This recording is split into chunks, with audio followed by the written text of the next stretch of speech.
What's going on, ChavezzSlovakia? It is your boy Chavez here, and now we are here to learn some more stuff. Now, Bill Wurtz was the dude who did the history of the world, I guess. He's the guy who taught us the history of the entire fucking world from start to finish. Now, of course, he might have cut some things out here and there, but it was actually one of the few truly amazing videos from this year. That's definitely probably going to be the video of the year.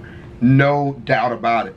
Now, I am aware that he has some other videos up. I've never seen his history videos. This is the first history video that I've ever seen from him, but I have seen his music videos. He does like little music clips. I'm pretty sure I kept in the part where I played some of his other music clips in the other video. If I did or if I didn't, whatever, it's even better because you can go check him out on his channel or on his website. One of my favorite things on his website, because I've been checking it out, his notebook. And this is really fucking hilarious. So here's one entry from his notebook. I'm trying to fake my death, but people keep finding out I'm alive. It's got like dates and times on it. Going to pull a prank on the police by committing a crime and not telling them it was me. Save money on doors by getting rid of the walls. This guy is like truly inventive, and this is really reminiscent of a lot of projects that me and my friends dreamt of starting like in high school, and just it never panned out into anything. And this guy is like truly an inspiration. So make sure you go check out BillWurtz.com. He's got a lot of stuff on there that you just can't find on YouTube because there's no platform for it. And let's get into the history of Japan. Now, you know, there's some people who are just like, they were all pissy during the history of the entire world because I wasn't saying a whole lot like during the video. And so after, I was like, okay, so let me check out some of the other things some other people are saying in some of the other videos. Maybe they need some more commentary on this type of video. And like I was watching like all of the bullshit people were saying. Like, the problem with this kind of video is when you're learning about history of the entire fucking world, most people only have context for a very small sliver of it. And so the parts where I laugh, the parts where I giggle, those are the things I have context for and know more detail about. But the rest of it, I'm not really clear on. It's just, it is captivating. And so when my reaction isn't that of a ton of commentary on a video like this, it's like, it's because there's so much fucking information in it. So trust me, like, any of those people that were saying a ton during their video are bullshitting. They're just shitting knowledge out of their ass. They don't know what the fuck they're talking about. And a lot of stuff that they were saying was not even about the thing he was referring to. But this is a video where you just show respect to the person who made the video, and you sit down, shut up, and you learn something, huh? So, you know, so I will commentate where necessary, but just letting you guys know, like, I know very little about Japan. And if I commentate about what I know about Japan, it will seem very racist. I don't know anything other than what the movies tell me, okay? Which I know is like nothing. You know, all jokes aside, I do know some things, but still, I'm pretty sure this guy goes real in depth with it. So I'd rather just learn, you know? Japan is an island by the sea filled with volcanoes, and it's beautiful. In the year -1 billion, Japan might not have been here. In the year -40,000, it was here, and you could walk to it, and some people walked to it. Then it got warmer, some icebergs melted, it became an island, and now there's lots of trees. See? You see that? We already started out with some shit that I had no idea. I had no idea. Like, I know the whole Pangea effect, like, I got that, but I had no idea that it was, you know, there was a land bridge leading from China to Japan, and then it broke off into Japan. I didn't know. What commentary you want with that, except fucking wow. I'm just kidding. I'm just saying, like, that's fucking incredible. Lots of trees, because it's warmer. So now there's people on the island. They're basically sort of hanging out in between the mountains, eating nuts off trees, and using the latest technology, like stones and bowls. Ding dong, it's the outside world, and they have technology from the future, like really good metal and crazy rice farms. Now you can make a lot of rice really, really quickly. That means if you own the farm, you own a lot of food, which is something everybody needs to survive. So that makes you king. Rice farming and rice kingdoms spread across the land, all the way to here. The most important kingdoms were here, here, here, here, here, here, and here. But this one was the most important, ruled by a heavenly superperson, or emperor for short. Knock knock, get the door, it's religion. The new prince wants everyone to try this hot new religion from Biekt. Please try this religion, he said. It's a hot new religion, pew pew pew. No, said everybody. Try it, he said. No, said everybody again, quieter this time. And so the religion was put into place, and all the rules that came with it. Then the government was taken over by another clique, and they made some reforms, like making the government govern more, and making the government more like China's government, which is a government that governs more. Hi, China, they said. Hi, dipshit, said China. Oh. Can you call us something else other than dipshit, said Japan. Like what, said China. How about Sunrise Land, said Japan. And they stole China's alphabet and wrote a book about themselves. And then they made lots of poetry and art and another book about themselves. Then they stopped moving the capital every time the emperor died and kept it in one place for a while, right here. Nice. And they conquered the north, finally. Get that squared away. A rich hipster named Kukai is bored with modern Buddhism, visits China, and learns a better version, which is more spiritual. Comes back, reinvents the alphabet, and causes art and literature to be great for a long time. And the royal palace turned into such a dream world of art that they really didn't give a shit about running the country. So if you live outside the palace, how are you supposed to protect your shit from criminals? Hire a samurai. Yeah! Everyone started hiring samurai. Rich, important people hired samurai. Poor people who could not afford to hire samurai did not hire samurai. The samurai became organized and powerful, more powerful than the government, so they made their own military government. Here, they let the emperor still be emperor, but the shogun is actually in control. Right. Breaking news, the Mongols have invaded China. We've invaded China, said the Mongols. Please respect us, or else we might invade you as well. Okay, said Japan. So the Mongols came over, ready for war, and died in a tornado. But they tried again, and had a nice time fighting with the Japanese, but then died in a tornado. Then the emperor overthrows the shogunate. Then the shogunate overthrows him back and moves to Kyoto and makes a new shogunate. And the emperor can still dress like an emperor if he wants, that's fine. Now there's more art. Like painting with less colors, collaborative poetry, plays, monkey fun, tea parties, gardening, architecture, flowers. It's time for who's going to be the next shogun. Usually it's the shogun's kid, but the shogun doesn't have a kid. So he tries to get his brother to quit being a monk and be the next shogun. He says okay, but then the shogun has a kid. So now who's it gonna be? Vote now on your phones. And everyone voted so I'm going with the kid. Is it not the kid? hard that the palace caught on fire and burned down. God The shogun damn it. actually didn't care. He was off somewhere doing poetry. And the whole country broke into pieces. Everyone is fighting with each other for local power, and it's anybody's game. Knock knock, it's Europe. No, they're not here to take over. They just want to sell some shit, like clocks, and guns, and cheese. Oh, that's right. Yeah, that's right. They bring guns over from Europe, and that's when the samurai stopped being cool. God damn it. I love samurai. I don't know if you guys know that. That's cool, but everyone's still fighting each other for control, now with guns. And wouldn't it be nice to control the capital, which right now is puppets, with no one controlling them?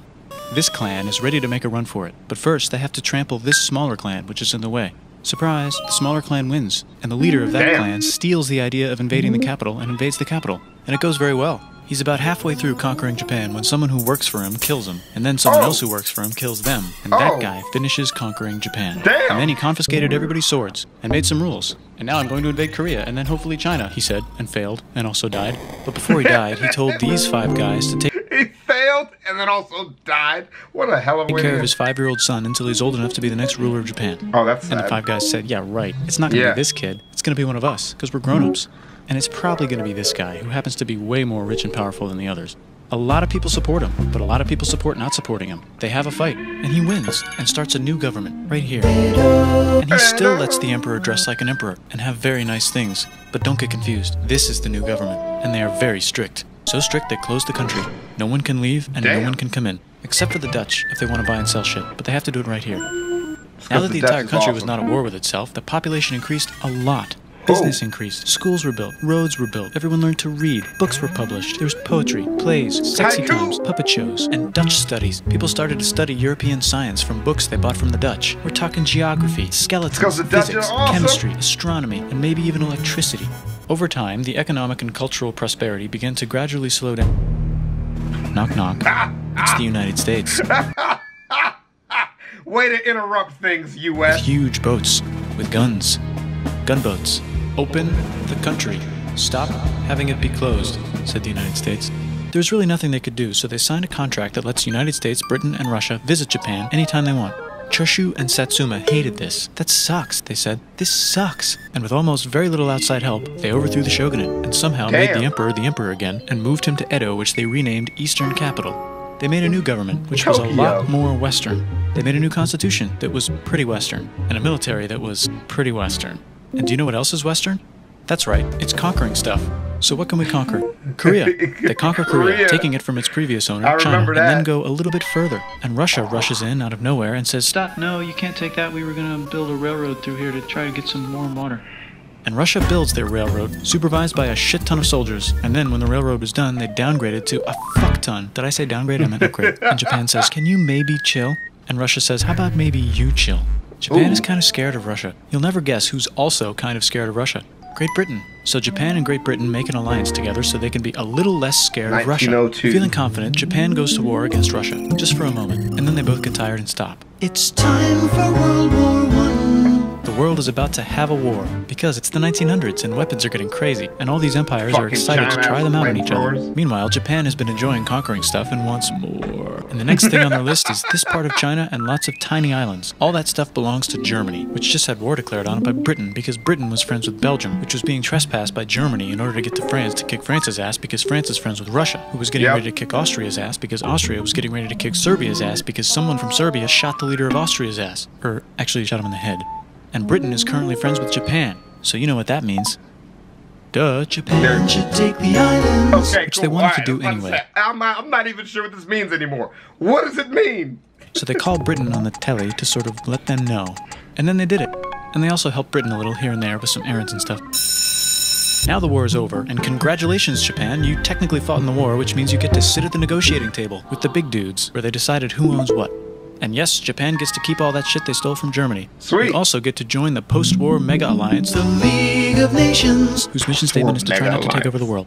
The Great Depression is bad, and Japan's economy is now crappy, but the military is doing just fine, and it invades Manchuria. And the League of Nations is like, no, don't do that. If you're in the League of Nations, you're not supposed to take over the world. And Japan said, how about I do anyway? And Japan invaded more and more and more and more of China, and was planning to invade the entire East. You've got mail. It's from Germany, the new leader of Germany. He has a cool mustache, and he's trying to take over the world and needs friends. This also got forwarded to Italy. They all decided to be friends because they had so much in common. It's time for World War II. Oh my God. Germany is invading the sequel. neighbors. Then they invade the neighbors' neighbors. Then the neighbors' neighbors' neighbors, who happened to be Britain, said, holy shit. And the United States started helping Britain because they are good friends, and started not helping Japan because they're friends and our friends are not friends. Right. They're planning on invading the entire ocean. The United States is also working on a large, very huge bomb, bigger than any other bomb, ever. Just in case. Yeah. But they still haven't joined the war. War looks bad on TV, and the United States is really starting to care about their image. But then Japan spits on them in Hawaii and challenges them to war. And they say yes. And then Germany, as a symbol of friendship, declares war on the United States also.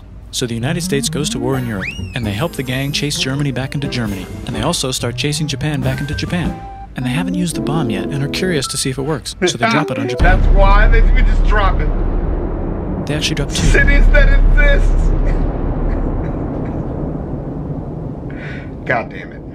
Maybe that was an inappropriate time to laugh. It's devastating. One new war request from the USSR. I saw that. The United States installed a new government, inspired by the United States government, with just the right ingredients for a post-war economic miracle. And Japan starts making TVs, VCRs, automobiles, and camcorders as fast as they can, and also better than everybody else. They get rich, and the economy goes wild, and then the miracle wears off. But everything's still pretty cool, I guess. Bye. Okay. And then they gave us anime and video games. Good job, Japan! So that is now everything I know about Japan. Even better than I thought I knew it before I knew it. And hopefully it is the same for you too, man. Make sure to shout out Bill Wurtz, man. Make sure you go check out his channel and his website, just billwurtz.com. I'll add that to the description too. You just click on that, it'll take you right to his website. So just make sure you give that guy some support. This guy is an awesome content creator, and it's good. I think it's good to put out information like this that takes stuff that you learn in detail and usually really boring from history class, put it in a nice, shiny, easy to learn package. So I'll see you guys in the next one. ChavezzSlovakia. I really do appreciate you guys for rolling through, and it is time for me to roll out, y'all. I'll see y'all later. I'm going to dinner with my grandmother. Peace.